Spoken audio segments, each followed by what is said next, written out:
tardes. En la sesión de hoy vamos a estudiar a través de diversos casos prácticos los impuestos autonómicos. Lo primero que tenemos que tener en cuenta es la normativa que se va a aplicar a la hora de realizar dichos casos prácticos.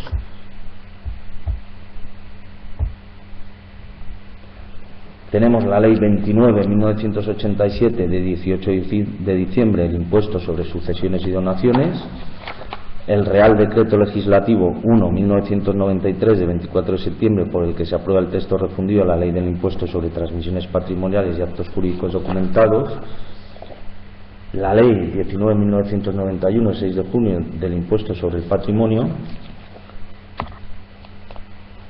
así como diversa normativa.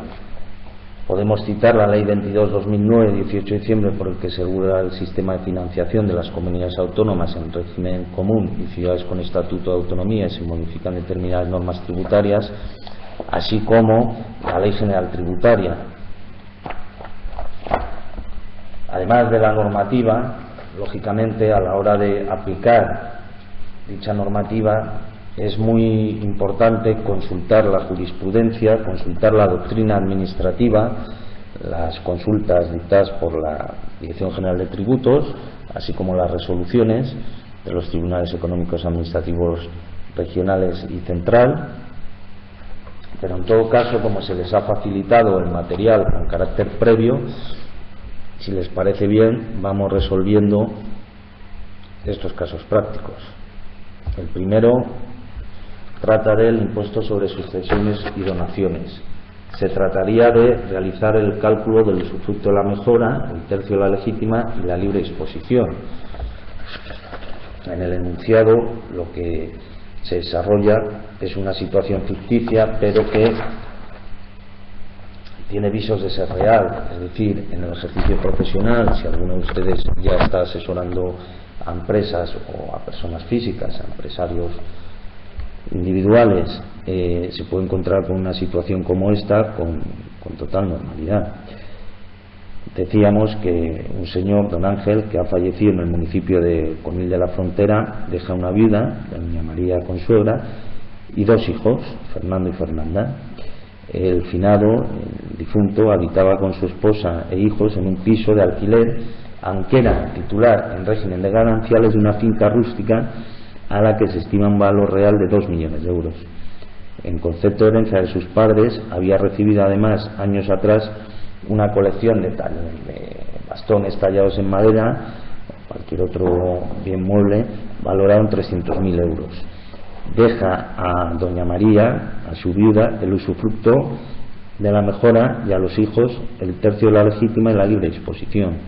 Se trataría de determinar la base imponible en cada uno de los beneficiarios de la herencia, suponiendo, damos por hecho, que pudiesen demostrar, acreditar que el ajuar doméstico asciende a 50.000 euros.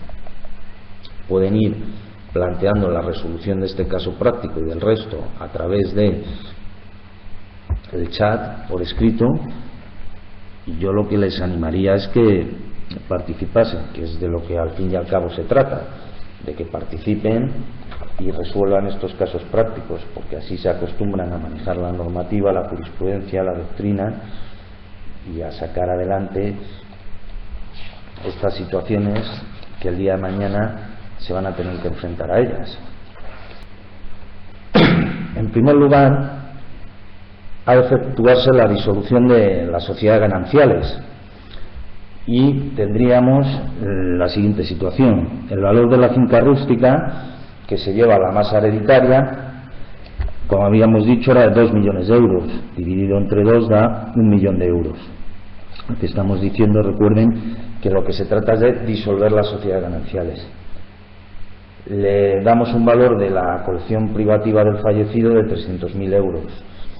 El ajuar doméstico, ya lo habíamos dicho, que suponíamos que ascendía a 50.000 euros, con lo cual la masa patrimonial alcanza más de 1 millón de euros, 1.350.000 euros.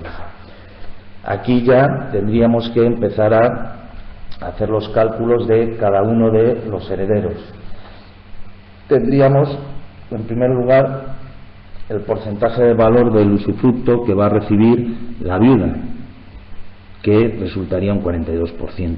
Teniendo en cuenta ese porcentaje, la valoración en relación a cada tercio es de 450.000 euros, con lo cual el importe asignado a la viuda por el usufructo sería el 42% de esos 450.000 euros.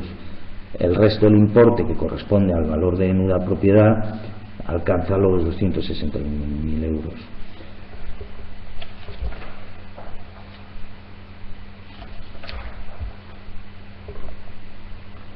En cuanto a los hijos, los descendientes, el valor de la legítima, al ser un tercio de 1.350.000 euros, pues serían 450.000. Al igual el de libre disposición, que también es un tercio. Queda, por tanto, el valor de la nuda propiedad. Se suman todas las cifras, da un resultado de 1.161.000 euros, y a cada hijo, sobre dicha suma total, la cuantía total, le correspondería la mitad de la misma, 580.500 euros, con lo cual la viuda recibiría 189.000 euros y cada uno de los hijos la cuantía antes indicada. Siguiendo con este tributo, con el impuesto sobre sucesiones y donaciones, habría que abordar también, además de la liquidación del mismo, como acabamos de hacer, cuestiones de índole más técnico o administrativo. Y es, por ejemplo, si se viesen en la situación de que uno de sus clientes les consultase, les preguntase, pidiese asesoramiento acerca de la competencia en cuanto a la gestión y liquidación del impuesto sobre sociedades y donaciones.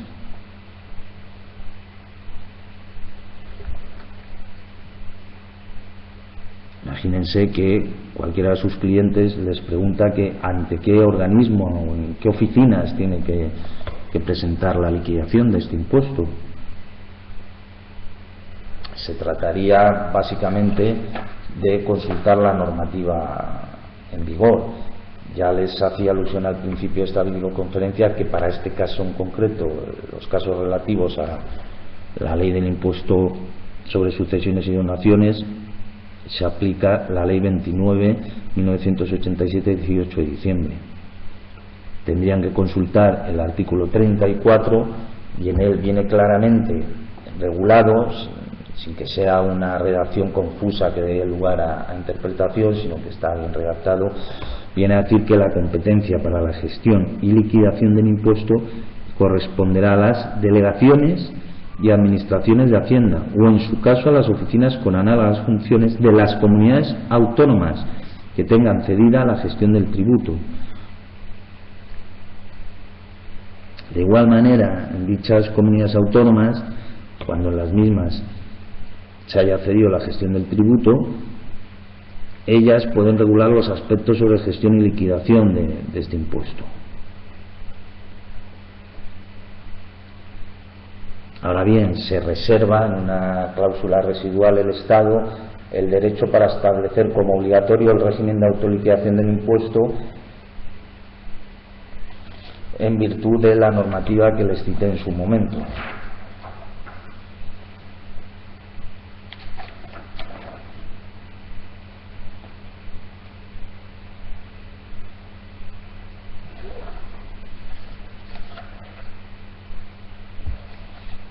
Siguiendo con la cuestión del impuesto sobre sucesiones y donaciones y sobre todo a efectos prácticos para que a ustedes les sirvan el día de mañana, vamos a seguir viendo la cuestión de la liquidación del tributo. Imaginemos que un señor fallece en mayo e instituye como único heredero a su hijo, dando por hecho, o en el supuesto en el que dicho hijo renunciase a la herencia y designase como sustituto a un familiar. Si dicho hijo feliciano renuncia pura y simplemente a la herencia, la misma pasaría a Gracián, al designado como sustituto. Suponiendo que el valor de la herencia ascienda a 150.000 euros, incluyendo el ajuar doméstico, se trataría de practicar la liquidación correspondiente al efecto. Ya ven por el propio enunciado que a la hora de abordar los aspectos prácticos de la ley del impuesto sobre sucesiones y donaciones, tienen que consultar, tienen que saber que manejar la cuestión hereditaria, que viene regulado, las normas sobre la misma, con carácter general en el ámbito nacional en el Código Civil. Cataluña tiene su propia normativa, pero con carácter general en todo el territorio nacional habrá que acudir al Código Civil para manejar, conocer, saber qué es eso de la legítima, qué es eso de que se instituya heredero y el mismo nombre sustituto, qué es un legado, etcétera, etcétera. Es inevitable, estamos manejando derecho financiero y tributario, lógicamente, pero ningún área del derecho es un área estanca, cerrada, impermeable, todas están relacionadas entre sí. Pero bueno, en síntesis, para este caso en concreto, tenemos una base imponible, ya saben, tenemos que calcular la base liquidable, puesto que Gracián es colateral de tercer grado, habíamos dicho que era un sobrino del fallecido, se integrará en el grupo 3, porque ya saben que en virtud de donde se ubiquen dentro de la prelación de estos grupos, tendrán derecho a una reducción mayor o menor. Como está en el grupo 3, tiene un derecho a una reducción de 7.993 euros con 46 céntimos. Esto es importante. Recuérdese que hemos de tomar en consideración siempre el grado del parentesco entre causante y sustituto. De manera que la cuota íntegra alcanzaría los 19.766 euros con 76 céntimos. Hay que hacer los cálculos correspondientes y saldría la cuota a pagar. Aquí en la resolución de este caso práctico les indico que damos por hecho, para facilitar la resolución del mismo, que quien recibe la herencia, el sustituto, a lo que el hijo ha renunciado a la misma, no tiene patrimonio preexistente. Pero ya les indico que tienen que tener muy en cuenta la existencia o no de este patrimonio del sustituto a la hora de realizar la liquidación del tributo en los casos en que haya sustituto en las herencias. Seguimos con el impuesto sobre sucesiones y donaciones. Espero que no les resulte que lo estoy planteando con demasiada celeridad esta videoconferencia, pero es que me gustaría que viésemos la mayoría de casos posibles y de varios impuestos, lógicamente. Además, se les ha facilitado con la debida antelación estos casos prácticos, de manera que yo pensaba que iba a ser más fluido la videoconferencia, puesto que ustedes en principio deberían haber realizado los casos, pero bueno, agradezco la indicación y entiendo que les está resultando práctico, o al menos es lo que yo entiendo, o espero, confío que les resulte positivo. Impuesto sobre sucesiones y donaciones, el cálculo de la base liquidable. De la base liquidable, en este caso, ¿de quién? De la esposa, de la viuda, y de un descendiente que imaginamos que es minusválido. En una fecha determinada fallece un señor y había designado herederos a su mujer y a su hijo. Su hijo, por desgracia, sufría una minusvalía calculada en un grado del 33%, dando por hecho, ya les aporto yo la base imponible, para la esposa es de 180.000 euros y para la del hijo es de 400.000 euros. Perdón. Se trata de determinar la base liquidable que corresponda, teniendo en cuenta que se ha de aplicar la normativa estatal con carácter general y prescindiendo de las peculiaridades de las comunidades autónomas, puesto que muchos de ustedes, o la mayoría, son de diversas comunidades autónomas. Para facilitar la resolución del caso, cuando se lo envíe, puse esta indicación.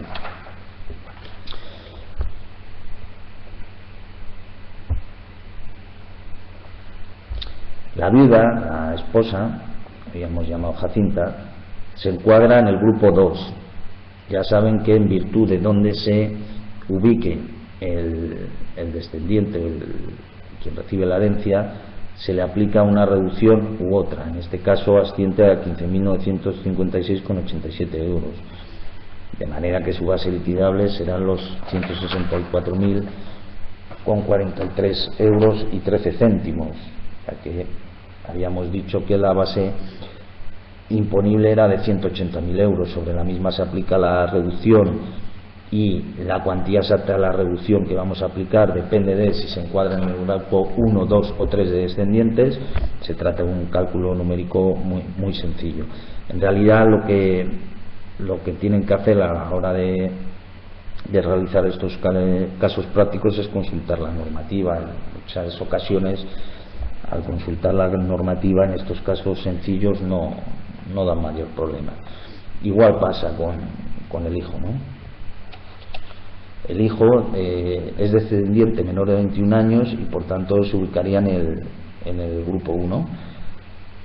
Además de la cuantía que salga, debido a su condición de minusválido le corresponde una reducción, ya que su minusvalía alcanza el 33%. Cuando hablamos de que se aplica una reducción a una persona porque tenga una minusvalía del 33%, damos por hecho que la misma está reconocida por la autoridad competente, que es el INS, el Instituto Nacional de Seguridad y Salud. Es la propia administración quien reconoce ese grado de...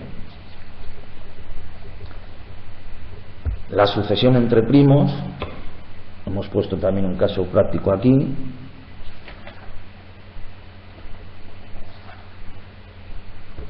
Fallece un señor, designa como heredero a su hijo y nombra sustituto a un sobrino, a un familiar, con una serie de condicionantes. Para el supuesto de que este último no alcance los 14 años de edad, señala otro sustituto. Resulta que el heredero, su hijo, por desgracia fallece y la herencia termina en el sustituto. Se trataría de calcular, liquidar el impuesto. Como ya hemos visto un caso práctico de sustitutos, lo damos por bueno.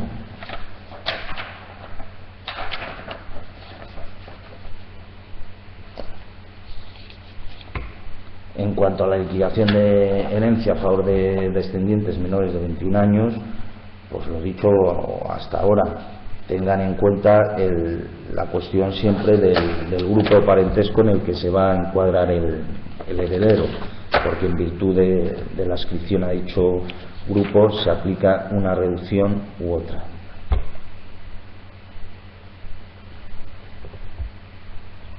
Hemos estado viendo la cuestión de las herencias, impuestos, sucesiones y donaciones, es decir, la parte de sucesiones. Vamos a abordar ahora la parte de donaciones.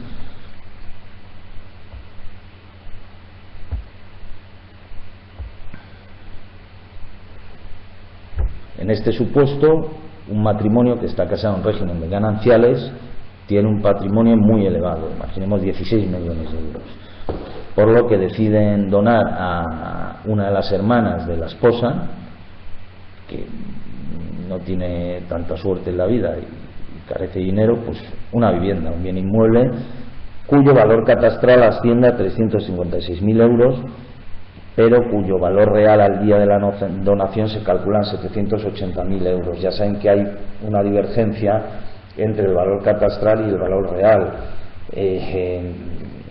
Hace años la diferencia era a favor del valor real y por una diferencia abismal, abrumadora, y a día de hoy, en los últimos años, nos podemos encontrar situaciones en las que incluso el valor real puede llegar a ser menor que el valor catastral del bien inmueble.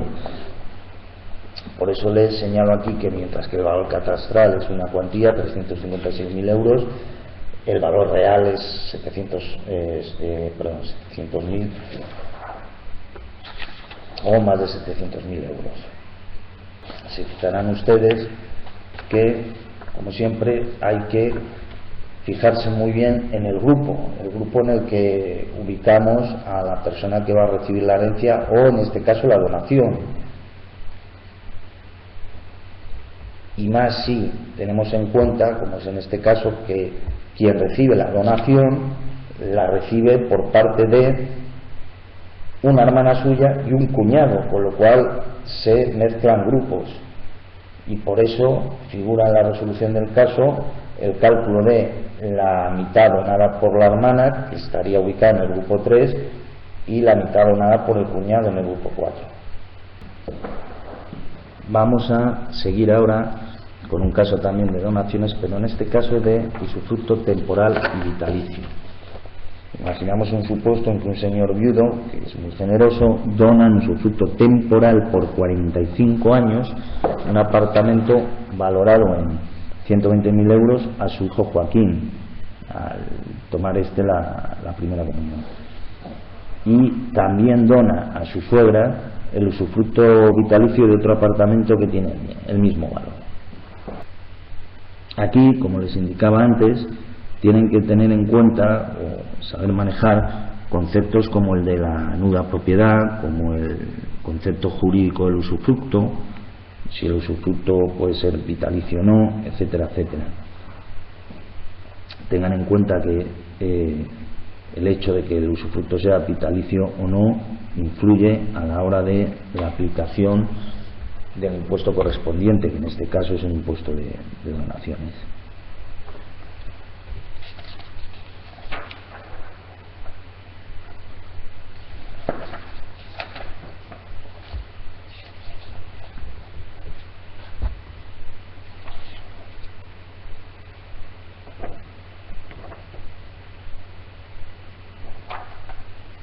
En relación a esta cuestión de las donaciones cuando son en forma de usufructo vitalicio o donaciones condicionales, se dona un bien mueble o inmueble con una condición. Quien recibe la donación tiene que cumplir la condición impuesta por el donante. Eso es una donación condicional. En este tipo de donaciones especiales se tributaría por algún concepto, no se tributaría por ninguno.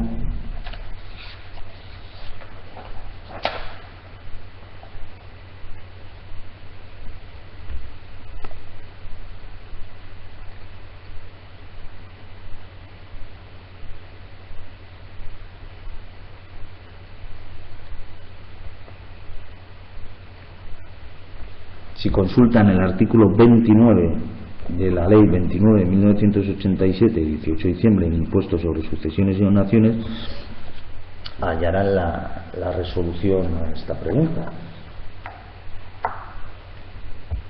En concreto, el citado artículo, el artículo 29 de la Ley de aplicación, que es la Ley de impuestos sobre sucesiones y donaciones, viene a regular, a estipular, a afirmar que las donaciones con causa onerosa y las remuneratorias tributarán por tal concepto y por su importe total. Si existieran recíprocas prestaciones o se impusiera algún gravamen al donatario, tributarán por el mismo concepto solamente por la diferencia. Es decir, si tributan este tipo de donaciones condicionadas, por ejemplo, pero de una manera especial, la que viene regulada en el artículo 29 que acabamos de leer y que tienen ustedes en pantalla.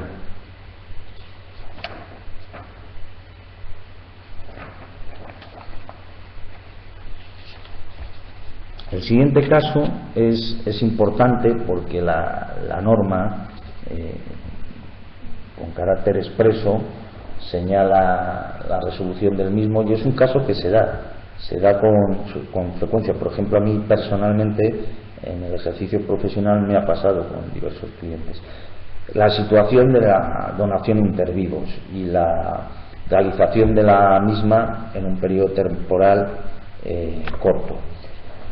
Un señor dona en vida a otro una finca y la dona en el 2012. Ese mismo año dona también un inmueble y, por último, al año siguiente le dona un coche al mismo señor. Una finca, un piso, un coche, y realiza las tres donaciones en un periodo corto de tiempo, la primera el 5 de abril del 2012 o del año que fuese, y la última en octubre del año siguiente.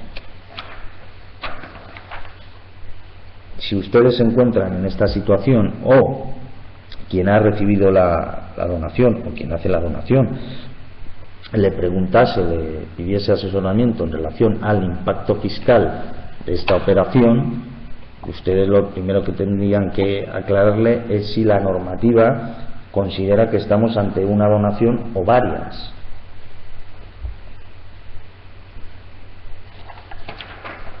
Veo que hay discrepancia al respecto y yo a lo mejor les resulta un poco difícil la resolución de estos casos prácticos, pero los he buscado, no los intento hacer muy complejos. Sí es verdad que si hubiesen tenido tiempo, yo entiendo la situación de cada uno, ¿no? Pero si hubiesen tenido tiempo para consultarlos, les hubiese sido muy provechoso. En este caso en concreto, como en otros que hemos visto, se trata simplemente de consultar la normativa. Si vamos al artículo 31 de la ley de referencia, en el mismo lo que se dice es que las donaciones y demás transmisiones intervivos equiparables que se otorguen por un mismo donante a un mismo donatario dentro del plazo de 3 años a contar desde la fecha de cada una, se considerarán como una sola transmisión a efectos de la liquidación del impuesto. Para determinar la cuota tributaria se aplicará a la base liquidable de la actual adquisición el tipo medio correspondiente a la base liquidable teórica del total de las adquisiciones acumuladas. Es decir, la norma obliga a considerar que se trata de una sola donación puesto que no han pasado 3 años, y también regula cómo solventar el hecho de que al realizar la primera donación se produzca la liquidación de la misma y posteriormente se realice otra liquidación y una tercera, incluso las que fuesen, porque el presupuesto objetivo para aplicar este artículo es el plazo temporal de 3 años, no el número de donaciones, sino que para que se aplique esta presunción, esto es lo que técnicamente se llama una presunción juris et de jure, es decir, una presunción legal, tasada, decidida por el propio legislador. La misma tiene un presupuesto objetivo, uno subjetivo. El presupuesto subjetivo es que se tiene que tratar del mismo donante y el mismo donatario.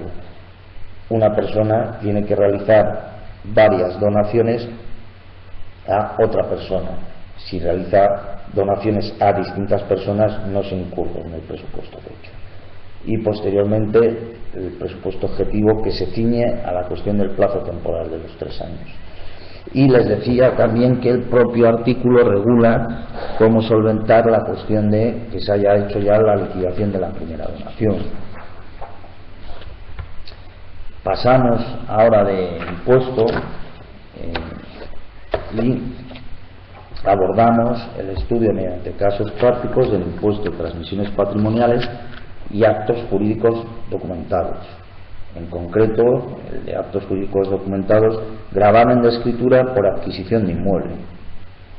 Si un señor adquiere recientemente una casa y por la compra de la misma ha tributado por el impuesto de transmisiones patrimoniales onerosas, no del IVA, ha sido un supuesto en el que ha tenido que tributar por el impuesto de transmisiones patrimoniales onerosas, pero le surge la duda de si también tiene que tributar por el impuesto de actos jurídicos documentados por la escritura en la que se constata la adquisición del citado inmueble. Es decir, este señor lo que hace es comprar una casa.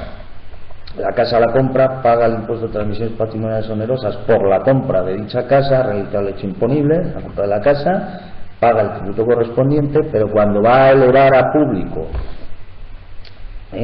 la escritura, cuando va el notario a elevar a público, y por tanto se realiza la escritura por parte del notario, del fedatario público, le surge la duda, pero esta escritura se estará incluida en actos jurídicos documentados o no.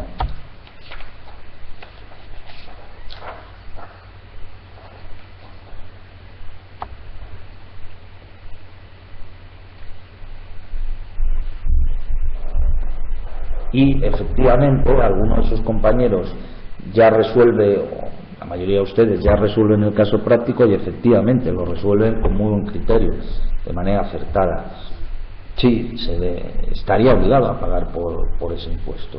Tengan ustedes en cuenta que es que el legislador, dentro de la libertad que tiene a la hora de regular y de estructurar las normas, ha decidido unificar diversos impuestos en una única norma, que es la Ley del Impuesto de Transmisiones Patrimoniales y Actos Jurídicos Documentados, pero en realidad nos estamos encontrando entre dos impuestos distintos, dos tributos distintos, porque si fuesen un mismo tributo, ya saben que por los principios del derecho financiero y tributario estaría prohibido que tuviese que tributar dos veces por el mismo hecho imponible, pero en realidad aquí hay dos hechos imponibles distintos.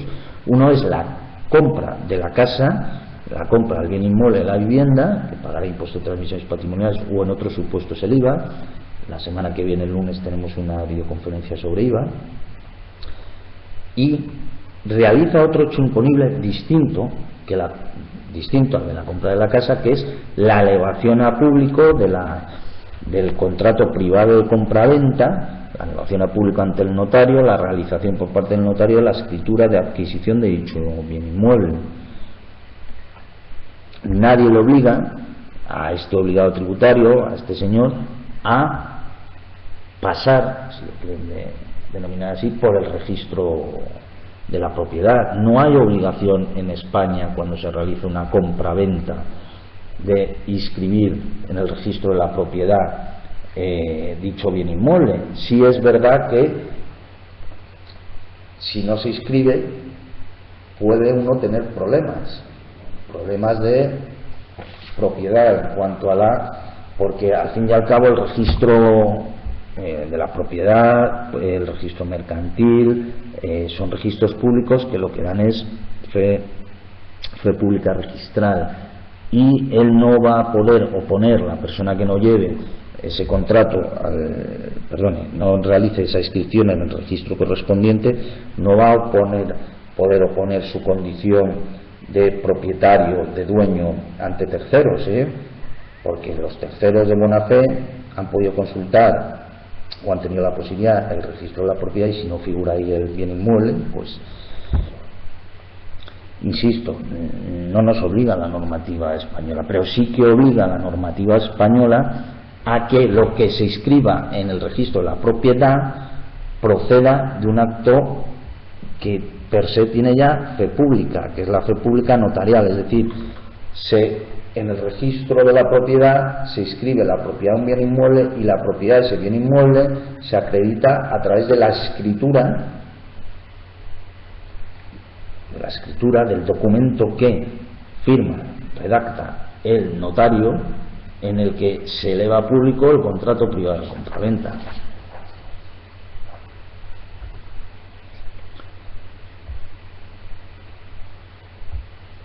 Les reflejaba en pantalla la normativa.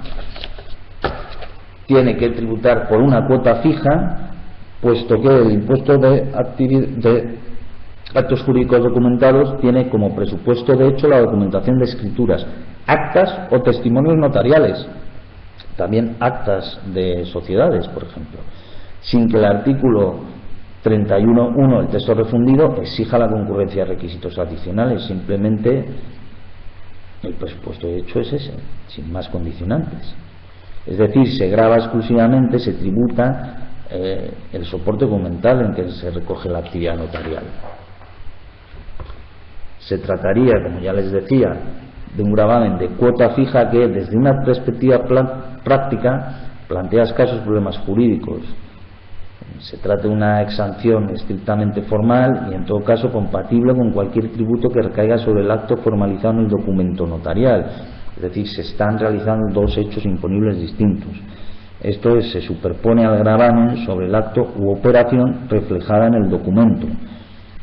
La operación que podrá estar grabada por transmisiones onerosas u operaciones societarias, o bien el propio derecho variable de actos jurídicos documentados.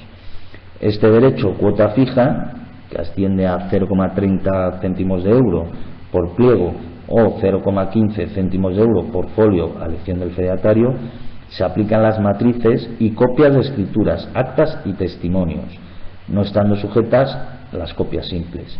Las copias, como tal, sí conllevan el tributo, el pago del mismo, pero la copia simple no. Por eso muchas veces, cuando en una gestoría, en un despacho de abogados, trabajando con un grado social, etcétera, etcétera, tenemos que aportar alguna documentación, en ocasiones pedimos copias simples porque es más barato siempre.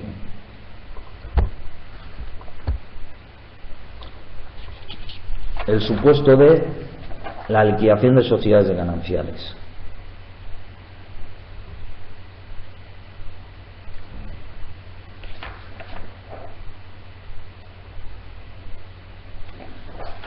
Aquí, a través de un caso práctico, bueno, pues les señalo la situación de la liquidación de sociedades gananciales que hemos visto en un caso práctico previo, si está sujeto o no a la modalidad de transmisiones patrimoniales onerosas y a actos jurídicos documentados, etcétera, etcétera. Si quieren vamos avanzando, dado la hora que es.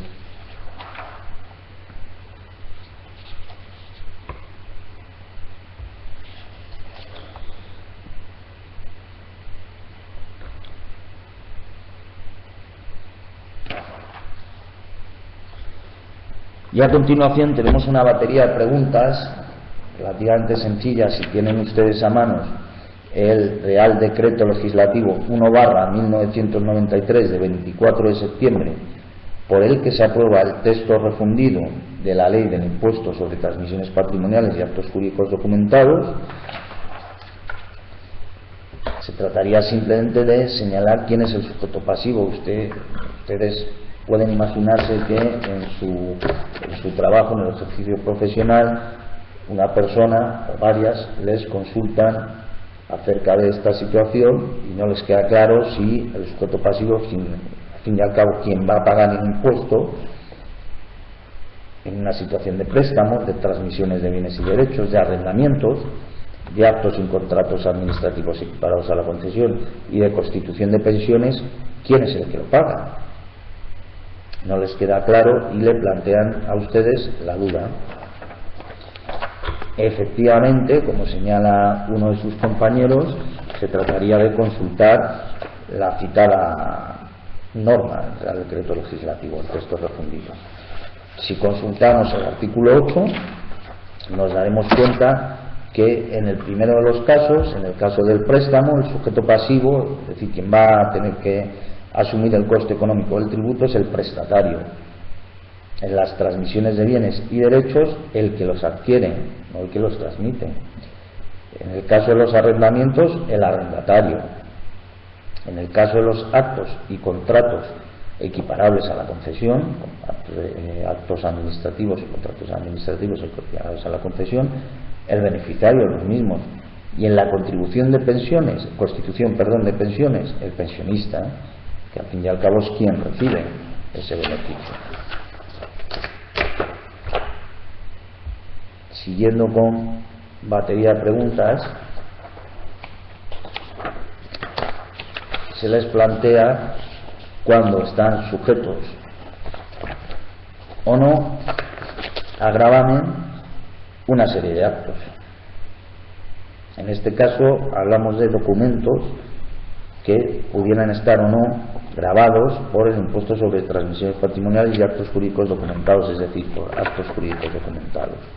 Se trataría igual de consultar la normativa, ya saben cuál es, el Real Decreto Legislativo 1/1993 de 24 de septiembre, por el que se aprueba el texto refundido de la Ley del Impuesto sobre Transmisiones Patrimoniales y Actos Jurídicos Documentados. En concreto, tendrían que consultar varios artículos. Uno es el 27.1 y otro es el 33.1.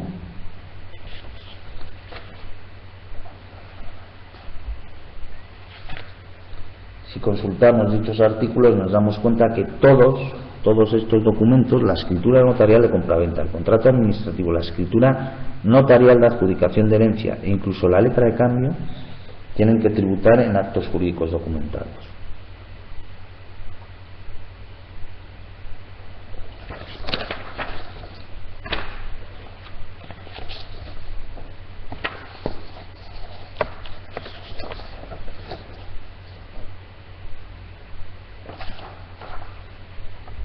La siguiente pregunta, aunque les pueda parecer, o caso práctico, les pueda parecer un tanto estúpida, es importantísima por la cuestión, ya saben, de la prescripción, por un lado, del derecho, y por otro, la imposición de intereses de demora, recargos, etcétera, etcétera.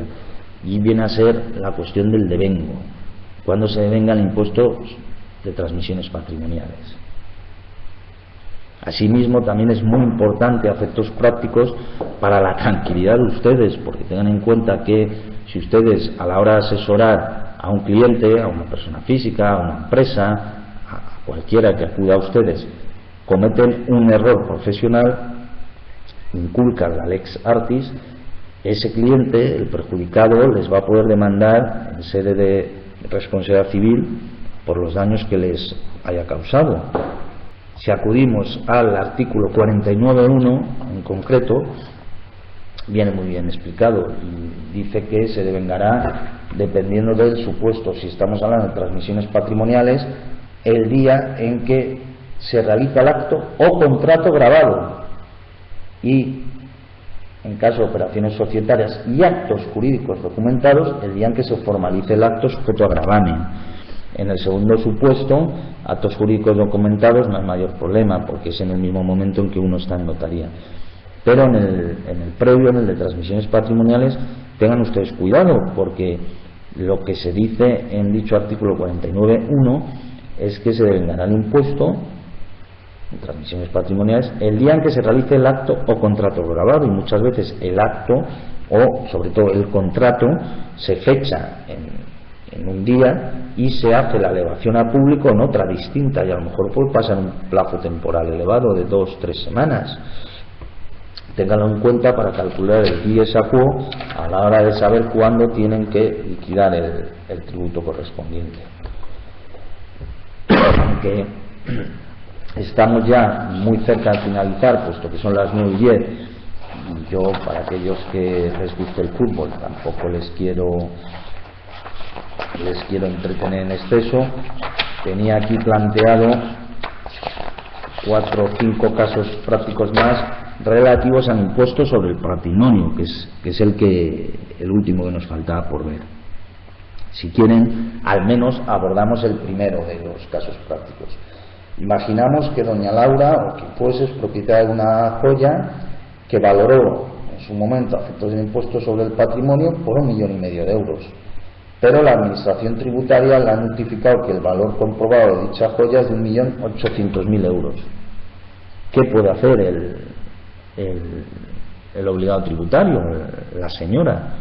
Es decir, ella presenta la autoliquidación del impuesto sobre el patrimonio dándole un valor de X, el que fuese 1,5 millones, y resulta que la agencia tributaria considera que es más elevado y por tanto le pide la diferencia, que sería la cuota, más, por desgracia, los intereses de demora, al entender que son exigibles también.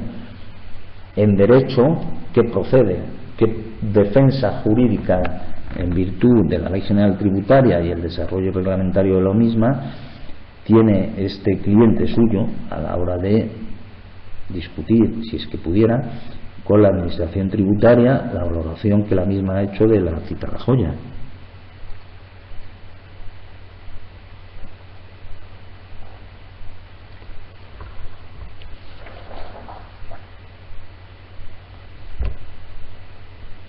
Como siempre, porque no, insisto, yo no he intentado buscar casos prácticos excesivamente complicados, se trataría de consultar la normativa. Si consultan la normativa, tanto la de la Ley General Tributaria como la específica del impuesto sobre el patrimonio, hallarán la solución. Consultando la específica, la Ley del Impuesto sobre el Patrimonio, en la misma viene ya establecido en su artículo 27 la posibilidad de que cuando se ve una situación como esta, en que hay una discrepancia entre el valor especificado por el contribuyente en relación a joyas, pieles de carácter suntuario, vehículos, embarcaciones, aeronaves, objetos de arte, de antigüedad y demás bienes y derechos de contenido económico, es decir, con carácter general, cuando haya discrepancia, deberá haber sido el valor de mercado de los bienes o derechos en la fecha de devengo del impuesto y el valor comprobado por la Administración en relación con los mismos el que prevaleciese, pero se le concede al sujeto pasivo instar la tasación pericial contradictoria que viene regulada en el artículo 52 de la Ley General Tributaria. Es decir, con carácter general, lo que va a aplicar la Administración tributaria, la autonómica, la estatal, en este tributo, en cualquier otro, es el denominado valor de mercado, que en ocasiones es difícil de hallar, de calcular, pero el valor de mercado, porque con buena fe o sin ella, el obligado tributario puede valorar económicamente un objeto por un valor mucho menor del que en realidad tiene o el valor de mercado tiene. Pero sí es verdad que en defensa del obligado tributario se le permite ejercitar el instituto de la tasación pericial contradictoria. Es decir, la tasación pericial contradictoria es el medio establecido, estipulado para solicitar por parte del sujeto pasivo la corrección de la comprobación de valores efectuadas por la Administración tributaria. Es decir, la Administración tributaria, cuando a un obligado tributario o a alguno en relación a este caso práctico en concreto, lo siento, pensaba que les había quedado claro. Estamos hablando del impuesto sobre el patrimonio, no del impuesto sobre transmisiones patrimoniales de actos jurídicos documentados, de forma y manera que lo que tendrían que consultar es la ley del impuesto del patrimonio. Al tener una normativa específica, la ley del impuesto del patrimonio, en concreto es la ley 19.1991 de 6 de junio, el impuesto sobre el patrimonio, consultando la misma obtienen la resolución de este caso, la respuesta correcta, que decíamos en síntesis que es el que, si bien prevalece el valor de mercado, se le permite al obligado tributario ejercitar su derecho a la tasación pericial contradictoria, que esa sí viene ya regulada en la Ley General Tributaria y en su desarrollo reglamentario. Decíamos que, claro, la Administración tributaria hace una comprobación de valores, tiene que motivar, porque la Administración tributaria no deja de ser de administración y con carácter supletorio a la normativa tributaria, estrictamente tributaria, se aplica la normativa administrativa, la Ley 30.992, procedimiento administrativo común, etcétera, etcétera. Y como acto que es administrativo, una liquidación, una propuesta de liquidación dentro del procedimiento de comprobación e inspección o una comprobación de valores realizada por la Administración tributaria no deja de ser un acto administrativo y, por tanto, per se tiene que estar debidamente motivado. Entonces, lo que hará la Administración tributaria, si considera que uno le está dando un valor inferior al real, al de valor de mercado, es hacer un acto administrativo en el cual justifique dónde sale el cálculo para llegar a la cifra que ellos alegan que es la adecuada a aplicar. Y les decía que se podría efectuar la tasación pericial contradictoria, que en el caso del impuesto sobre el patrimonio podrá efectuar la Administración en relación con aquellos bienes y derechos que deben de valorarse por su valor de mercado, como decíamos, en el sentido que dicha Administración comprueba si el valor computado por el sujeto pasivo coincide con el valor de mercado y en caso contrario, notifica al sujeto pasivo el valor comprobado. En relación con otros bienes y derechos a computar en la declaración del impuesto por el valor determinado por las reglas específicas de valoración contenidas en la ley, la Administración no efectúa sus típicas actuaciones de comprobación de valores, a las que estamos haciendo referencia, sino que solamente realiza una actividad comprobadora constatando que el valor especificado por el contribuyente coincide con el valor especificado en la norma, por lo que en estos casos no se concede el derecho al sujeto pasivo de solicitar la tasación pericial contradictoria, desde el mismo momento en que el valor viene especificado en la ley. Es decir, la ley regula que una serie de bienes o derechos se cuantifican económicamente en una cifra, con lo cual ya no hay lugar a discusión. Lo que puede hacer la Administración tributaria es comprobar que usted, a la hora de liquidar el tributo, en la casilla correspondiente ha cuantificado económicamente con la cifra que dice la ley, pero no le va a discutir el valor, no cabe discutir el valor mediante el procedimiento de comprobación de tasación pericial contradictoria, perdón, que estamos comentando.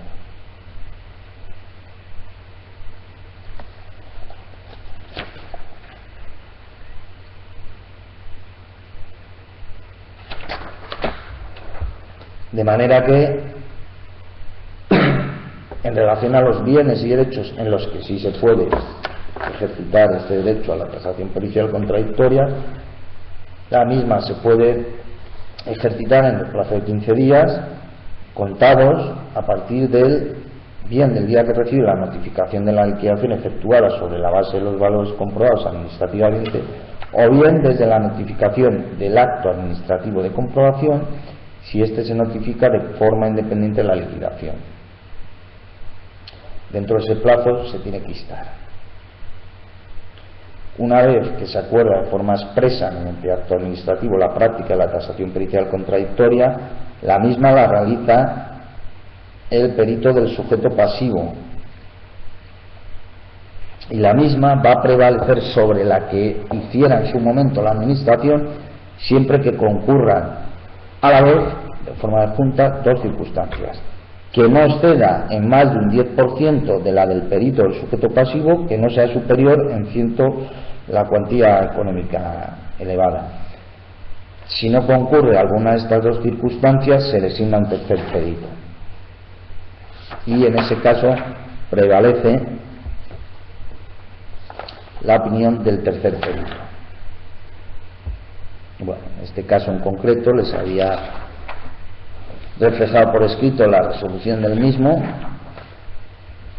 dada la hora que es. Pasamos de manera muy somera por encima. Por último, habíamos preparado casos prácticos sobre la cuestión de las deudas, impuestos sobre el patrimonio, cómo funciona la cuestión de las deudas en relación a este tributo.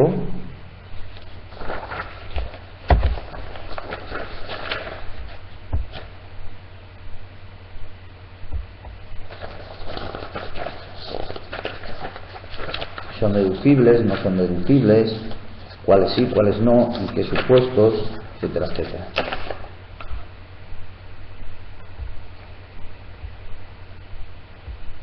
Viene la cuestión de las deudas regulada en el artículo 25 de la Ley de Impuestos sobre el Patrimonio, que establece, dicho artículo 25, que se valorarán por su valor nominal en la fecha del devengo del impuesto, y sólo serán deducibles siempre que estén debidamente justificadas. En cuanto a la justificación, hay que hacer varias matizaciones en cuanto a la valoración. Al valorarlas o al considerarlas por su valor nominal, entendemos que no se podrán incluir los intereses que debe abonar el sujeto pasivo en relación con una determinada deuda.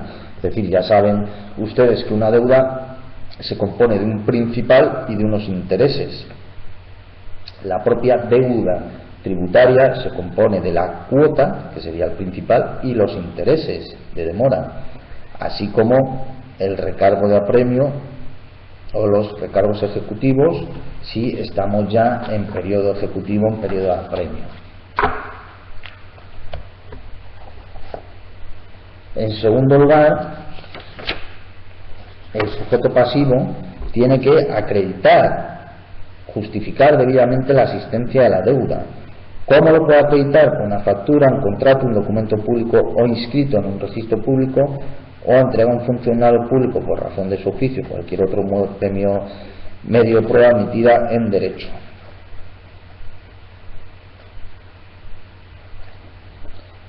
Una última matización antes de terminar es que no son deducibles las cargas o gravámenes que recaen sobre bienes exentos. Damos por finalizada la videoconferencia del día de hoy relativa a los impuestos autonómicos. Nos ha dado tiempo de ver todos ellos, aunque alguno de manera muy apresurada, con este último impuesto sobre el patrimonio. Espero que les haya sido provechoso la videoconferencia del día de hoy y les doy muchas gracias por haber asistido a la misma.